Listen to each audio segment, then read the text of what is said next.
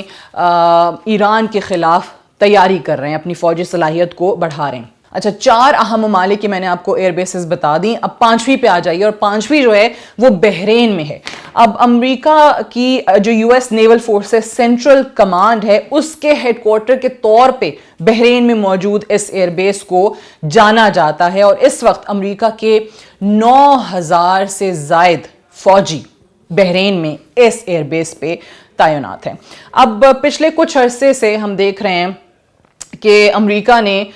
جو تائیوان ہے یا ساؤتھ کوریا ہے, جہاں پر ان کی ملٹری فورس تھی, جہاں پر ان کی پریزنس تھی, اس کو بھی اب کم کرنا شروع کر دیا ہے, یا یوں کہیے کہ جو پورا ان کا ڈیفنس سسٹم ہے اس کو منتقل کر رہے ہیں وہ ان بیسز پہ, مڈل ایسٹ میں اپنی یو ایس ملٹری بیسز کے اوپر, کیونکہ یہاں اس وقت اب وہ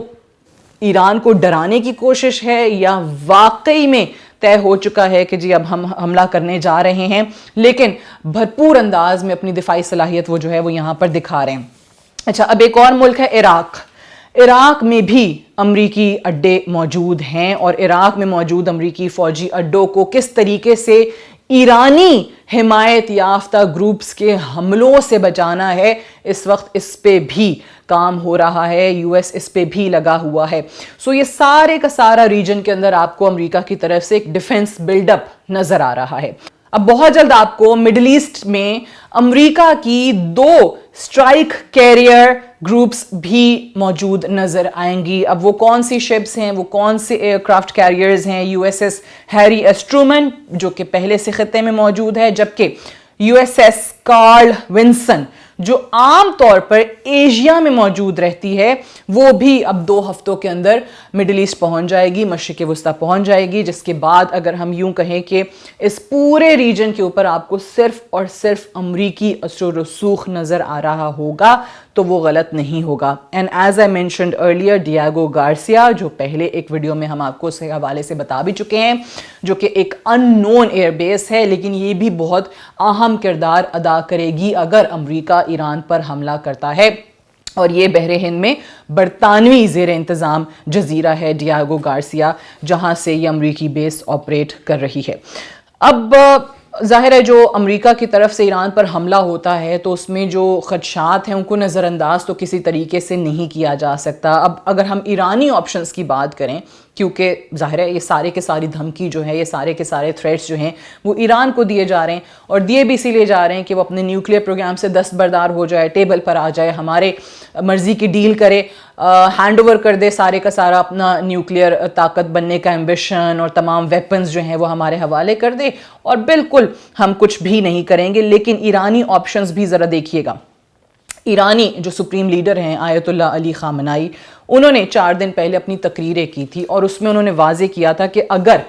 ایران پر حملہ کرتا ہے امریکہ تو ہم بھی جوابی کارروائی کریں گے. اینڈ اوبویسلی ایران جو ہے وہ خاموش ہو کر بیٹھنے والا نہیں ہے, وہ ضرور بھرپور جوابی کارروائی کرے گا. وہ کارروائی کیا ہو سکتی ہے یہ میں نے آپ کو بتایا کہ امریکہ کی طرف سے اگر ایران پر حملہ ہوتا ہے تو ایران کہ براہ راست حملوں سے تو امریکہ دور رہے گا, لیکن امریکہ کو نقصان نہیں ہوگا یہ کہنا غلط ہے, کیونکہ ایران جو ہے وہ امریکی فوجی اڈوں پر حملہ کرے گا, اسرائیل پر حملہ کرے گا, امریکی جو جنگی بیڑے ہیں جو جہاں جہاں ان کی شپس آئی ہوئی ہیں, جو بامبرز ہیں, وار شپس ہیں, ان کو حملہ ان پر کرے گا. تو ظاہر ہے امریکہ کو نقصان تو ہوگا, لیکن ڈائریکٹ حملے سے شاید امریکہ جو ہے وہ بچا رہے ایران کی ریٹیلیشن کی صورت میں. لیکن ان کے جو اسلامک ریولوشنری گارڈ کور ایروسپیس فورس کے سربراہ ہیں امیر علی حاجی زادے, ان کا یہ کہنا ہے کہ امریکہ کی خطے میں تقریباً اس وقت 10 سے زائد فوجی اڈے موجود ہیں, جس کی تفصیل ہم نے آپ کو ابھی بتائی ہے, جو کہ اہم کنٹریز ہیں مڈل ایسٹ کے, اور وہاں پر آپ کو یو ایس کی بیسز نظر آتی ہیں. اور کم از کم ایران کے قریب 50,000 کے لگ بھگ موجود ہیں امریکی فوجی. یہ بتایا ہے امیر علی حاجی زادے نے, جو کہ اسلامک ریولوشنری گارڈ کور ایروسپیس فورس کے سربراہ ہیں, ایرانی فورس کے سربراہ ہیں. سو اسی لیے انہوں نے کہا کہ یہ تمام چیزیں موجود ہیں. یعنی ایران کیا بتا رہا ہے کہ بھئی آپ کے فوجی ہمارے قریب ہیں, 50,000 کے قریب ایران کے ایریا کے اندر آتے ہیں, ایران کے گرد و نواح میں آتے ہیں, اور یہ بھی مت بھولیں کہ آپ کی جو 10 ملٹری بیسز ہیں وہ بھی اسی خطے کے اندر موجود ہیں. سو آپ اس وقت شیشے کے گھر میں رہتے ہیں, لہٰذا پتھر سوچ سمجھ کے ماریں. بیسکلی یہ انہوں نے جواب دیا ہے کہ آپ اگر ہم پہ حملہ کرتے ہیں تو آپ کے یہ فوجی اور آپ کی یہ جو بیسز ہیں یہ بھی ہمارے جوابی کارروائی کا نشانہ بن سکتی ہیں. جہاں جہاں اس وقت مڈل ایسٹ میں امریکی فوجی اڈے ہیں وہ تمام ممالک آپ کو اس وقت خاصے پریشان نظر آ رہے ہیں, اور بار بار وہ ایران کو یہ یقین دہانی کرانے کی کوشش کرتے ہیں کہ جی ہم اپنی فضائی حدود استعمال نہیں کرنے دیں گے امریکہ کو ایران پر حملہ کرنے کے لیے, ہم اپنے ممالک میں فوجی اڈے جو ہیں وہ استعمال کرنے نہیں دیں گے. لیکن یہ ابھی کی بات ہے, اگر واقعی جس دن حملہ امریکہ کی طرف سے کیا جاتا ہے اس وقت کیا سچویشن بنتی ہے وہ وقت بتائے گا. لیکن میرا اپنا تجزیہ یہ ہے کہ عرب ممالک کے لیے جن ممالک میں یو ایس ملٹری بیسز ہیں بڑا مشکل ہوگا امریکہ کو منع کرنا یا انکار کرنا, اور اگر یہ بیسز استعمال کر لیتا ہے امریکہ ایران کے خلاف تو پھر ٹرمپ کو روکنا بہت مشکل ہے. اب ایران سے کیا چاہتے ہیں یہ عرب ممالک کہ بھئی ہمیں یہ یقین دہانی کرا دیں کہ آپ ہمارے ملک کے اندر حملہ نہیں کریں گے یا ہمارے ملک کے اندر موجود ان بیسز کو حملے کا نشانہ نہیں بنائیں گے. تو ایران ابھی ایسی کوئی گارنٹی نہیں دے سکتا کیونکہ ایران کے پاس بھی آپشنز لمیٹڈ ہیں. اینڈ ایز آئی سیڈ کہ دوسرا ٹارگٹ ایران کا پھر اسرائیل ہوگا. اور اگر لیٹس سے ایران اس بات کو مان بھی لیتا ہے کہ ٹھیک ہے جی عرب ممالک کے اندر جو یو ایس ملٹری بیسز ہیں ہم ان کو نشانہ نہیں بناتے اور ہم صرف فوکس کرتے ہیں جو سمندر میں موجود ان کے وارشپس ہیں, جو جنگی بحری جہاز ہیں ان کو حملے کا نشانہ بناتے ہیں, اور پھر دوسرا جو ٹارگٹ ہوگا بیسس کے صورت میں وہ ڈیاگو گارسیا ہوگا جو کہ برطانیہ کے زیر انتظام ہے.